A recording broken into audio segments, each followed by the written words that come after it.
About 1,000 years before Jesus was born, King Solomon built the temple in Jerusalem. It was, by all reports, kind of amazing. It was certainly the most prominent building in Jerusalem at the time. The inside of the temple, the holy place and the Holy of Holies, the inner and outer sanctums, were apparently covered floor, walls, and ceiling with gold. Apparently when you walked in, you were just overcome by the light streaming off of every surface. That temple stood for about 400 years. In 586, the Babylonians came in and destroyed Jerusalem. And one of the things they did when they destroyed Jerusalem is they destroyed its temple. And they took most of the inhabitants of Jerusalem back to Babylon with them to serve as slaves. 70 years in Babylon, the Israelites return after those 70 years. They come back to their homeland. They come back to their city, Jerusalem. And one of the first things on their mind is, we need to rebuild the temple. We got to rebuild. So they do. If the first temple is known as Solomon's temple, the second temple is known, at least first, as Zerubbabel's temple, because Zerubbabel was the governor of Judah and Jerusalem at this time, and it was under his direction that the temple was built. And the people had just spent 70 years as slaves, so they didn't have a lot of cash sitting around. So this second temple was, at least at first, kind of a humbler affair.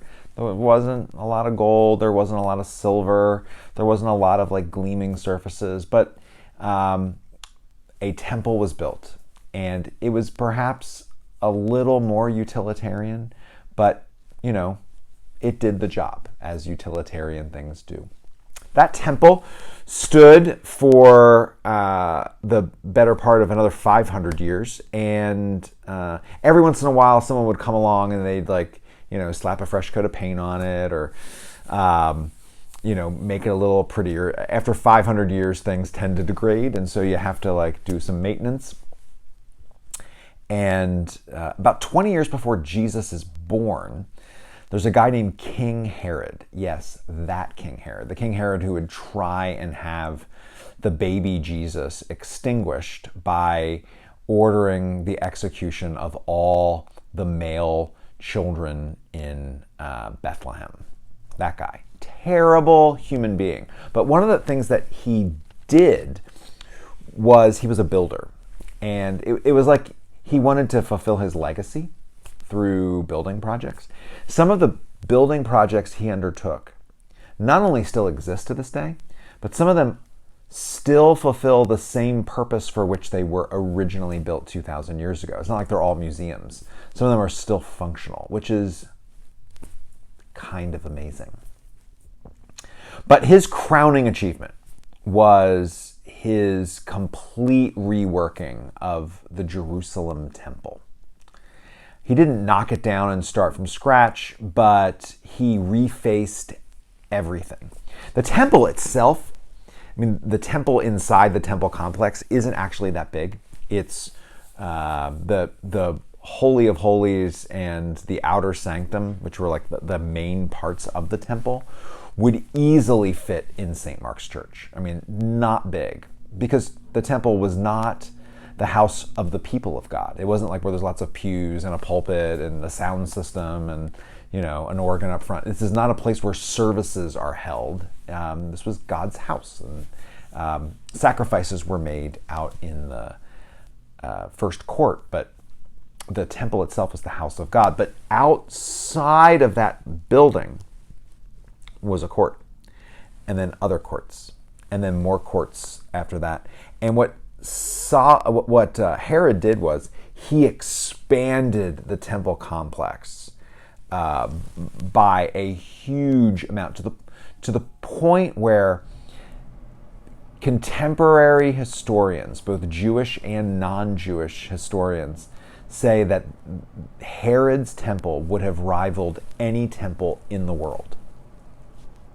Any temple in Rome, any temple in Athens, It was as good, if not better than them. It was considered to be one of the wonders of the ancient world. This is, so we have Solomon's temple, Zerubbabel's temple, and now Herod's temple. And it's Herod's temple that is the temple that Jesus knew. It's a temple that Jesus was brought to when he was an infant. It's a temple that Jesus was brought to when he was an adolescent. It's a temple that Jesus visited throughout his life for Passover and other major high holy days. And it is the temple that Jesus is standing in for today's gospel lesson. He's standing in one of the courts, and he's there with his disciples and followers, and they're looking up and they're marveling at this building. There has been a temple on this spot for the better part of 1,000 years at that point. Herod had just finished this massive building campaign. Everything is gleaming white and beautiful, one of the wonders of the ancient world. And Jesus says, as we look at this huge structure, he says, there will be a day when this will all be thrown down, and not one stone will stand upon another stone. And you have to imagine that the people listening to Jesus say that would have been like, no. No, this thing is going to be here forever. It's been here for 1,000 years, and now that Herod has given it a huge facelift, it's going to be here for at least another 1,000. No problem. You look at something, stone sat on stone. Every stone weighed multiple tons. I mean, and the highest point of this temple could have been as much as 10 stories high. I mean, this thing is huge. It's not going anywhere. So Jesus says these words around the year 30. Around the year 70, the temple's destroyed by Rome. And it's almost like Jesus' words are like prophecy, because not one stone stood on another stone. The thing was utterly destroyed. And then it was just destroyed by the Romans. And the Romans came back again, and they ground the earth down. They basically took between 10 and 20 feet off of the top of Temple Mount, as if to, we took your building down, but now we're going to take the ground that it stood on down. We're going to lower a mountain. That is how much they wanted to destroy the temple, to the point where, to this day, scholars, historians, archaeologists don't know exactly where the temple stood. There are some ideas, some of them are good ideas, some of them are ridiculous ideas, but no one knows, because the Romans did that good of a job destroying it. Jesus said these words in 30, destroyed in 70.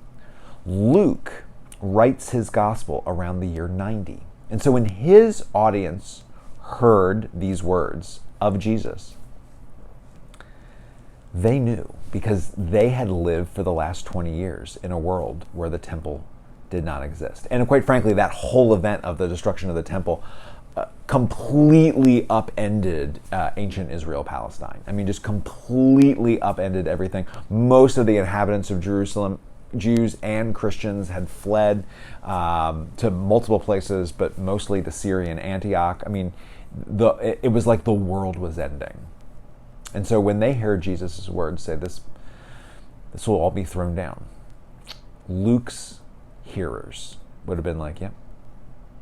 There's a lot going on in this passage, but one of the themes is, and it kind of just strikes me today, is that there are things that last,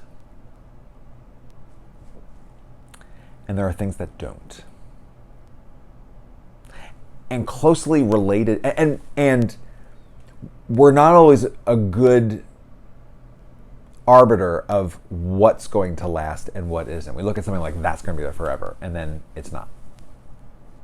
We all got a whiff of that last spring when we almost lost Notre Dame Cathedral in Paris. I mean, the whole world stopped. Catholic Christians, Protestant Christians, people of other religions, atheists, weeping in the streets of Paris. Everyone was aghast, whether they had been to Paris and seen it in person or not. Like, can we handle living in a world that where Notre Dame Cathedral, that had stood there for 1,000 years, doesn't exist. Closely related to there are things that don't last is the concept of there are things that in the end don't matter. There are things that matter, and there are things that really don't. And we have a propensity for spending a lot of time, a lot of energy, a lot of thought, a lot of resources on things that in the end don't really matter. Every day, worldwide, people consume 5 billion YouTube videos. Every month, 3.25 billion hours of YouTube videos are watched. The average YouTube session, and you know what a session is. That's not like one video. It's like where you watch a video and then you click on the right side where there's all those like up next suggested videos. And you started out trying to figure out why your refrigerator's rattling, and then 3 videos later you're watching cats fall off of dressers, right? That's a YouTube session. The average YouTube session is 40 minutes. And YouTube reports that every year that figure increases by 50%. So next year it's projected to go from 40 minutes to an hour. And then the year after that, it's projected to go to an hour and a half. And are there good things on YouTube? Of course there are. I mean, I'm recording this video for YouTube. If you're watching it, you're probably watching it on YouTube, or it's being hosted by YouTube anyway. I mean, and I'm hoping that 5 billion people watch this. That'd be pretty great. But perhaps not every one of those 5 billion videos on YouTube that are consumed every day are really necessary. Perhaps we could do, if we took that 3.25 billion hours of YouTube viewing and we shaved it like off by 1 billion, could the world's populace do something else that was meaningful, that mattered with that 1 billion hours? I mean, I'm not even talking about crazy like let's abolish YouTube. But what if we just watched a few fewer cat videos? What could we do? Netflix reports that its 120 million subscribers watch about 140 million hours of content every day. That means every subscriber of Netflix, on average, watches over an hour of Netflix every day. And there are good things on Netflix. I like Netflix. The Crown dropped yesterday, and I'm hoping to see that. There's good stuff. There's something to be said for sitting down with friends and neighbors and your kids and watching something that's wholesome and good and interesting and entertaining. But perhaps we could every day maybe shave off a little of those 140 hours of content every day and do something else with 20 million hours that was meaningful, that lasted. Think of all of the things that you and I spend an inordinate amount of time stressing over, worrying about, things that keep us up at night and wake us up in the morning, that really in the end don't matter. This thing that's happening, not only will we not be thinking about it in 6 months, we might not even remember it, or 3 months, or a month, or next week. Like, we stress over this thing and it doesn't matter. There are things that matter. And most of the things that matter, the things that last, aren't things. They're not stuff. Most of the things that matter and last, you can't buy. you can't store in your house or in your storage unit down the street. The things that matter are things like faith, hope, love, peace, joy, truth.